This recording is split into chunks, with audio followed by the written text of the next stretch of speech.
BBC-нин талдоосуна ылайык Британияны курчаган суулардын температурасы жылдын башында рекорддук эң жылуу деңгээлге жеткен жана бул климаттын өзгөрүшүнө байланыштуу делинет. Бирок анын кесепети кандай болот? Климат боюнча редакторубуз Джастин Роулат түшүндүрөт. Хизер Гамильтон жана анын атасы Дэвид суу алдында сүзүүнү жакшы көрүшөт.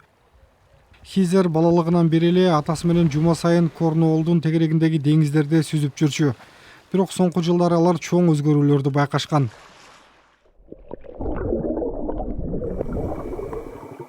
Мисалы, медузага окшош салп деген жандыктар көбөйүп кеткен. Адатта алар Британиянын сууларында сейрек кездешет. Суунун үстүнөн караганда алардын бар экенин байкабайсың. Башыңды сууга саларың менен жумуктогудай, жаркыраган чынжырга окшогон нерселерди көрөсүң.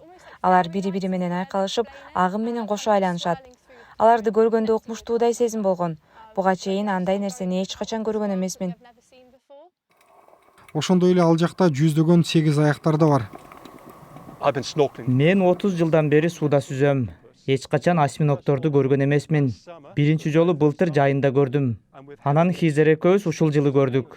Май же июнь беле? Майдын аягы болушу керек. Майдын аягында биз өзгөчө бир жерге сүзүп барып, 10 чакты осьминог көрдүк. Укмуштуудай жандыктар экен. Деңизде андан башка да таң калыштуу көрүнүштөр болууда. Бул кадрлар өткөн жумада Корнуолл аймагынын жээгинен тартылган. Ондогон көк туна балыктары жем жеп жатышат.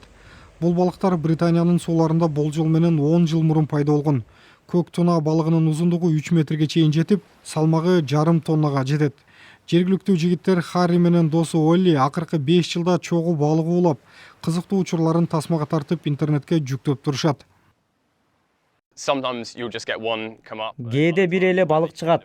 Ал эми кээ бир учурларда чоң балыктын үйүрүн тапканда 1, анан 2, анан күтүлбөгөн жерден миңдеген балыктар пайда болуп, жемди тегеректеп, баарын жеп, анан кайра жок болуп кетишет. Бул өзүнчө бир керемет көрүнүш. Муну менен эле бүтүп калбайт. Мында өркөштүү киттерди, ал тургай фин киттерин, чоңдугу жагынан дүйнөдө экинчи орунда турган киттерди көргөндөр көбөйүүдө. Бул калкып жүрүүчү сенсорлор Британиянын океандагы башкы байкоо кемеси. Алар суунун температурасын жана башка түрдүү нерселерди өлчөп турушат. Биз жүргүзүп жаткан байкоо иштеринин негизинде деңиздердин жылып жатканын көрүп атабыз. Азыр деңизде ысык толкундар боло баштады. Мурда 10 жылда бир болчу көрүнүштөр азыр дээрлик жыл сайын болууда.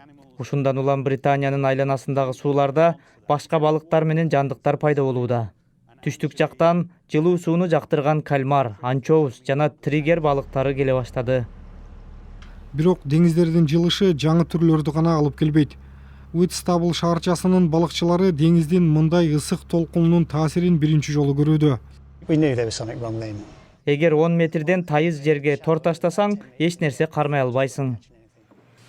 Балыкчы Бен Купер кармаган деңиз үлүлдөрү Британиядагы заводдо иштетилип, Кореяга экспорттолот.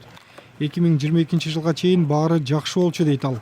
Кийин Темза дарыясынын куюлушундагы деңиз суусунун температурасы 60 күндөн ашык убакыт бою 20 градустан жогору болуп, деңиз үлүлдөрү жапырт кырылып калган.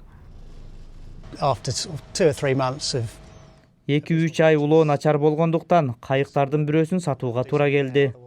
Андан бери жагдай бир аз калыбына келгени менен Бен дале тынчсызданып турат. Биз деңиз үлүлдөрү менен алектенип көнүп калганбыз. Мында башка эч нерсе жок. Эгер үлүлдөр да жок болсо, мында балыкчылар да жоголот.